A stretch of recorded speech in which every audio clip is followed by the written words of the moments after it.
Good morning, my name is Megan. I'm here with my sidekick Oreo, who's been with me for 11 years, and Sir Peanut, who's been with me for 18 years, and together we are Team Amazing. And these two have been instrumental supporters in helping me through some really tough years the last 4 years. And we are coming to you from East Central rural Alberta. Chemo brain is a challenge right now, so I decided to make some notes so I don't lose my thought here. My first recollection of the word cancer had to do with my Guido's fight. That was my Ukrainian grandfather. And unfortunately, he lost his fight in November of 2009. On October 30th of 2017, at the age of 29, I had a bomb go off in my life. I received a somewhat out of nowhere diagnosis of advanced stage 4 Hodgkin's lymphoma. My whole lymph system was affected. I had a 12.5 centimeter mass on my lungs and just under a liter of fluid on my heart. At this time, my resting heart rate was 160. I was classified as a non-symptom shower. I had personally been struggling for a few years. Every time I would go to the doctor, I was given justifications as to what was going on.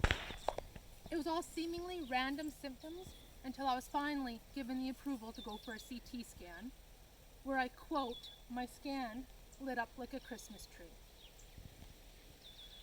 I was less than 48 hours from diagnosis to my first chemo, and that number would have been less if they would have had all my test results. They then admitted me into Unit 57, which was the cancer floor at our cancer clinic, which was over 4 hours from my home. I was able to watch the final game of the World Series Dodgers vs. Astros from my hospital bed. I started with a chemo program that they had high expectations for. It barely put a dent into my sickness. They stepped up the chemo program, and again it did not do what they thought, so I then had to go for a month of radiation. I lived in my horse trailer in the yard of family friends outside of the city, driving in every day for treatment. It was difficult being away from my husband and my family, and it was calving season, which is my favorite time of the year. I am forever grateful to our friends that opened up their home to me, let me bring a horse with me, and I didn't have to stay in the city. I am a farm girl. The bomb that went off in my life rippled into my husband's life, our family, and our friends. We are still trying to put the pieces together, and COVID is not helping. I've always been an active farm girl. I like having muscle. It contributes to my independence of my lifestyle, and I am a goal-oriented person.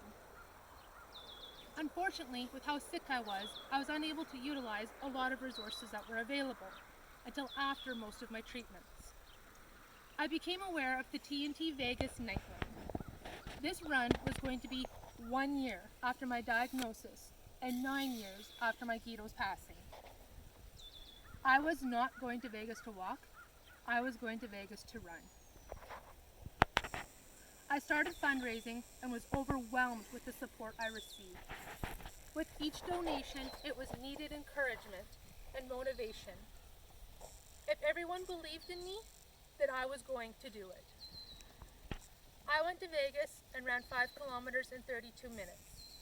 To this day, I still do not know how I pulled that off with where I was at coming off of treatment. I also learned what it meant to be a TNT member. It was encouraging to meet other members, the support, the encouragement. It was unbelievable, and it was a feeling of acceptance with being around the group. I will never forget running down the strip at night, hearing the go teams, having the coaches checking in, and the group time afterwards. It is a community, and I had drank the purple Kool-Aid. In May of 2019, I ran the Calgary 5K, 1 year after my radiation completed. This was a hard one, as it was plus 30 temperatures. In January of 2020, I went to the most magical place on earth, Disney World, and completed the 10K. This was an unbelievable race. It definitely had its challenges, but what an awesome place to go. I got to meet Mickey, Minnie, Donald, and Daisy. So far, with amazing support, I've been able to raise over $18,000 for the LLSC. Why is this important to me? Simply because I'm alive. Yes, the doctors told me my stubborn streak helped. However, it is because of the research into this disease that a better understanding of it has happened. With a better understanding of it, better treatment options have become available. When I was first diagnosed, I was told cancer of today cannot be compared to cancer of 5 years ago. At the Disney TNT event, I learned that 43 of 50 new cancer treatments have come from blood cancer research. There are other diseases now benefiting from blood cancer research and treatment options. I push myself to be active and raise funds because I can. Prior fighters helped me, now it is my turn to help future fighters. No matter how bad my day is, how sore I am, how tired I am, it is still better than being in the chemo bed. This disease took me to where I could not lift 5 pounds. Being a member of TNT has helped me get back into an active lifestyle. My life is forever altered. If my efforts can make it so that earlier detection is possible, progressive treatment plans are made, side effects are minimized, it helps patients live a functioning lifestyle, and it prevents other young couples from having to have discussions that my husband and I have had, I will continue to push. I have had people encourage, inspire, and challenge me. Now I hope I can do the same for others. Go team!